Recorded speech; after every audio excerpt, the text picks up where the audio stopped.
Bali Igunga Nio Bali Igunga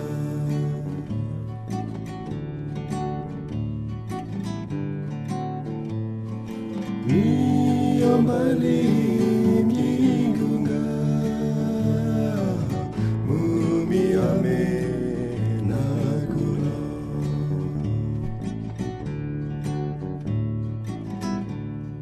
Sini merupakan ya pemukiman artinya tempat tinggal orang dulu seperti yang kita cerita bagaimana itu sini ya kita lihat ini dulu orang buat. Menurut maaf ini kami yang dari Katolik itu ada satu pastor tua yang dalam kalangan gereja Katolik sudah orang biasa panggil dia tete atau orang tua atau bapak Muhammad itu sudah Pater Frans Rizal. Dia melihat bahwa balin yang dulu itu hilang. Balin itu yang dulu dia melihat itu Osili itu sebagai sebuah semacam satu pemukiman yang indah, yang bagus seperti Firdaus itu. Artinya kampung itu tertata bagus sekali. Lalu di belakangnya itu sudah ditanami dengan pisang, tebu, keladi, terus sayur-sayuran, itu sudah banyak yang ditanami di situ.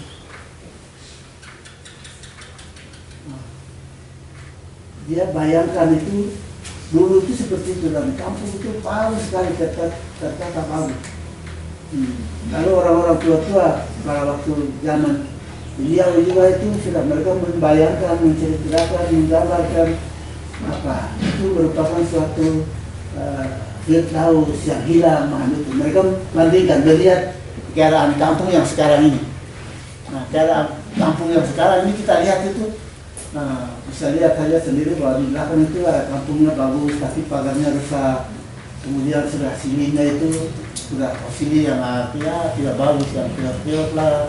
Ada yang mungkin di belakangnya itu sudah yang dulunya tanam pisang, tebu, apa semua bagus-bagus lagi itu. Sudah sekarang belukar-belukar, rumput yang banyak tumbuh.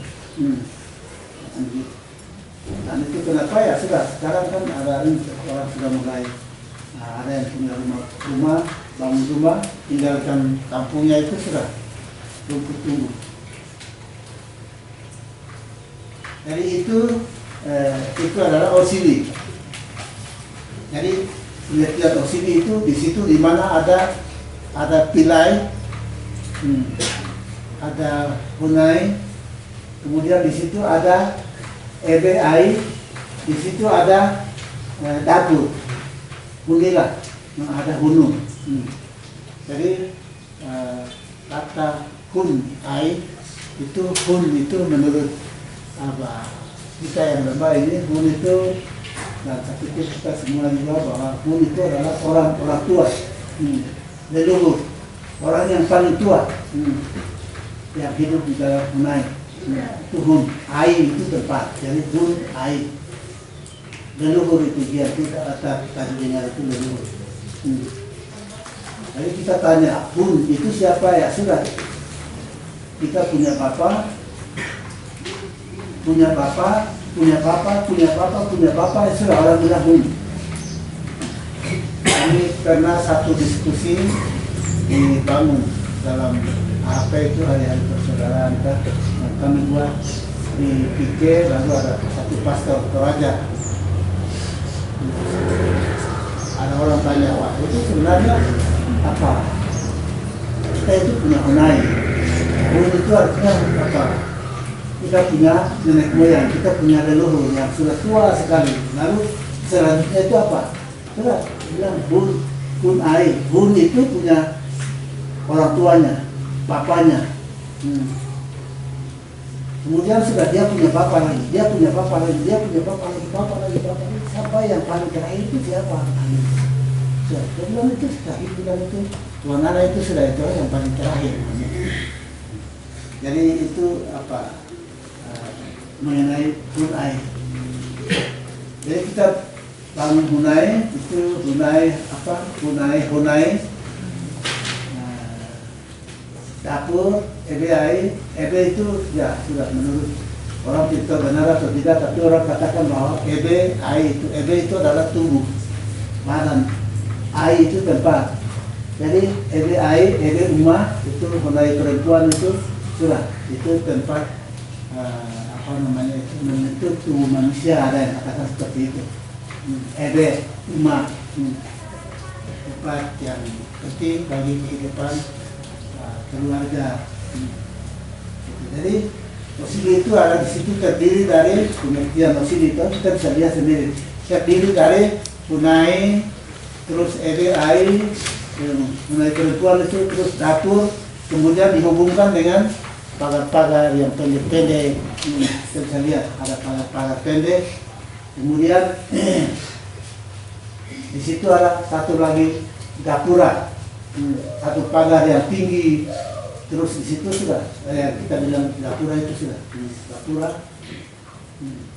Kemudian di salah satu sudut itu dari entah itu EBAI, mengenai perempuan ataukah dapur, di belakangnya itu ada satu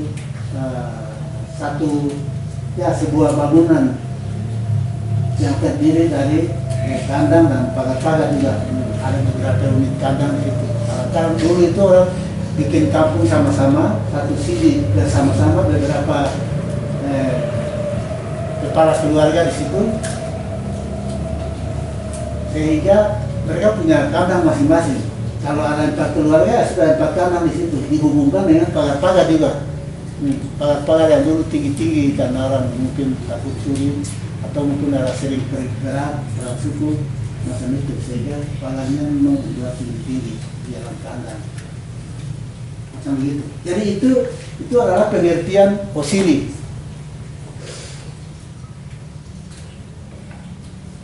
Kemudian sudah di belakangnya itu ditanami dengan pisang, tebu, kemudian keladi seperti yang tadi kami cerita, sayur gedi, jahe, terus sayur apa? Ya, labu air itu apa namanya itu di sini bilang iswa, terus apa sih lah, itu banyak yang ditanami. Tapi mereka tanam itu juga merupakan semacam ada bumbu, tapi juga sekaligus dengan apa namanya itu semacam ya obat kah atau apa orang bilang, semacam itu. Nah, mereka sudah karena penting, saya tidak boleh hilang, selalu ada di pinggir apa dapur, EBAI, punai, macam itu. Itu selalu ditanami. Dan sehingga kampung itu rasanya bagus sekali, rasanya hebat, indah. Lalu itu dibandingkan dengan keadaan yang sekarang ini. Itu yang orang-orang tua bayangkan, kalau kami punya kampung yang dulu boleh. Sekarang ini kalau kita bikin kampung bagus juga, tapi pagar ada rusak-rusak.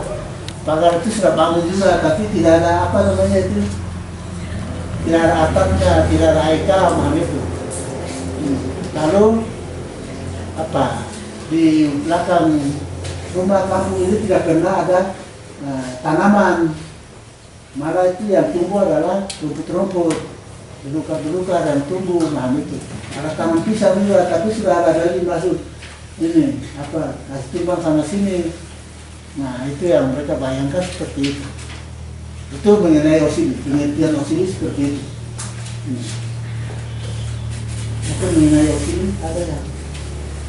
Silakan Bapak Ibu Guru kalau mau tanya tentang osili apa atau silimo sendiri, silakan bertanya di bagian slide ini. Kemudian ada yang mau tambah. Mari silakan. Ya, Pak Guru Yosua, silakan. Kesempatan saya mengenai itu. Sebelum Bapak temukan osili ini, kan Bapak ada cerita mereka dulunya tinggal di kampung dan perempuan. Apakah itu mereka tinggal di lubang buah atau lubang kayu kah atau di mana? Kan itu mungkin sebelumnya ada tempat mereka kediaman mereka itu mungkin seperti bagaimana itu sebelum ketemu osili. Ini pertanyaan bagus juga. Saya pikir ini mungkin apa di mana-mana mungkin pertanyaan ini pasti ada pertanyaan ini, sehingga itu pasti pertanyaan masyarakat juga tuh bahwa itu pertanyaan orang pertama datang itu tinggalnya di mana, lalu bisa bangun sini yang bagus, mereka itu hidup sama-sama di satu tempat,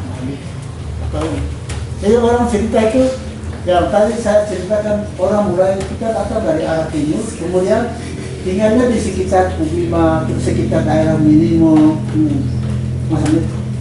Di situ itu tempat yang kita lihat itu ada apa di situ, mungkin ada batu-batu banyak macam itu. Mungkin mereka cari-cari tempat yang mungkin untuk sementara itu di macam di gua-gua kah, di lubang-lubang batu di situ, atau mungkin sudah di batu tapi bikin cari kayu sedikit sudah pasang di sini dengan kayu itu dihubungkan dengan batu kah, itu mungkin di bawahnya mereka bisa pakai tidur kah, atau mungkin sudah gali lubang sedikit pasang kayu di situ lalu tutup sedikit di atasnya untuk rumput kah, alang-alang atau dengan tanah. Dulu itu kalau waktu kami ke sini itu bawa orang-orang tua dan kami itu bawa langsung sudah tiara langsung saya di sana, orang tidak urus tapi kasih makan langsung cari makan sendiri. Kebun itu sudah tua, kasih masuk dari pikir sini. Kalau punya kebun di sekitar sini, kebun ini sudah tua, sudah dari sini, dari sana, dari mana-mana itu sudah bawa datang. Namanya di situ. Siapa saja makan itu. Biar pagi makan sendiri.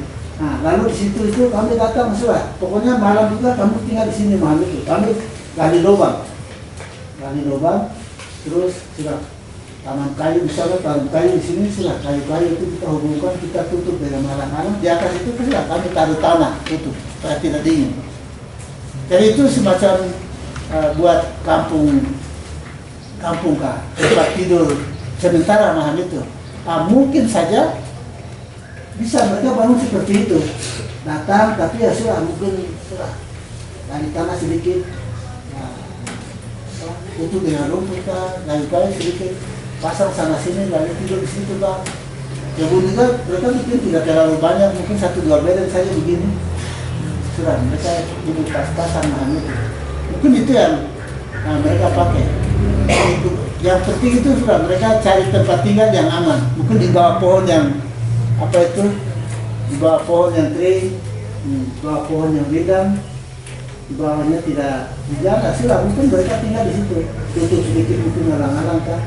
Sudah tinggal tidur di situ. Lalu lama-lama perkembangan pikiran maju lagi, terus mulai pikir terus macam itu berubah, ada perubahan pikiran, ada orang bilang teknologi macam itu. Jadi sudah yang pertama ini mereka rasa tidak puas, kemudian sudah mulai lagi bikin yang baru, terus tidak puas ini yang lebih bagus lagi macam itu.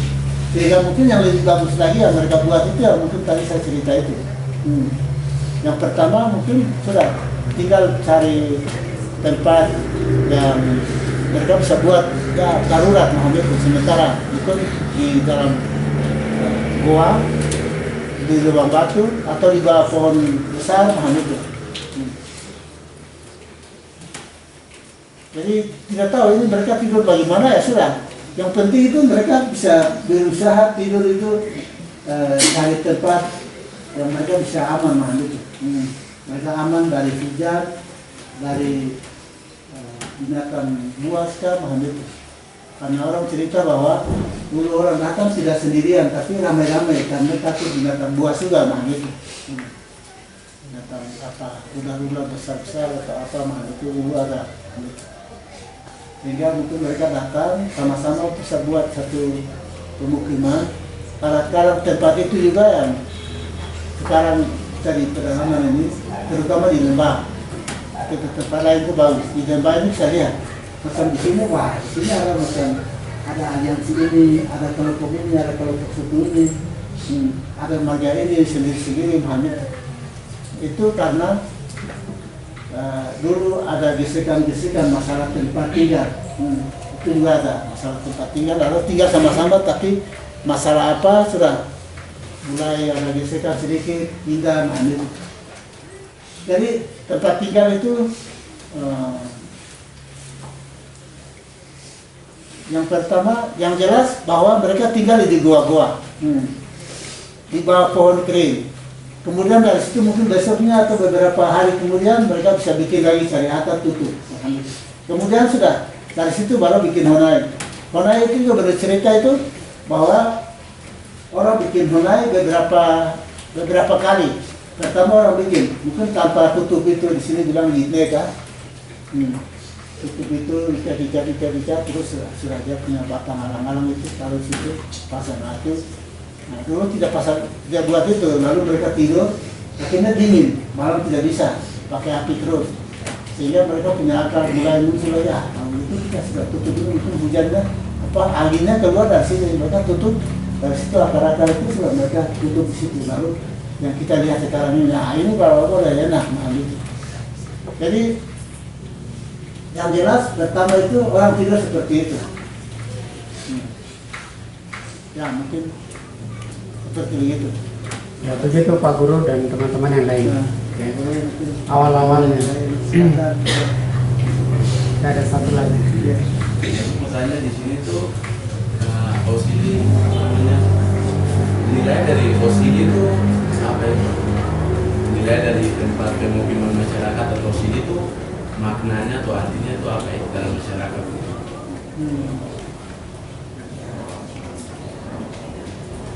Osili itu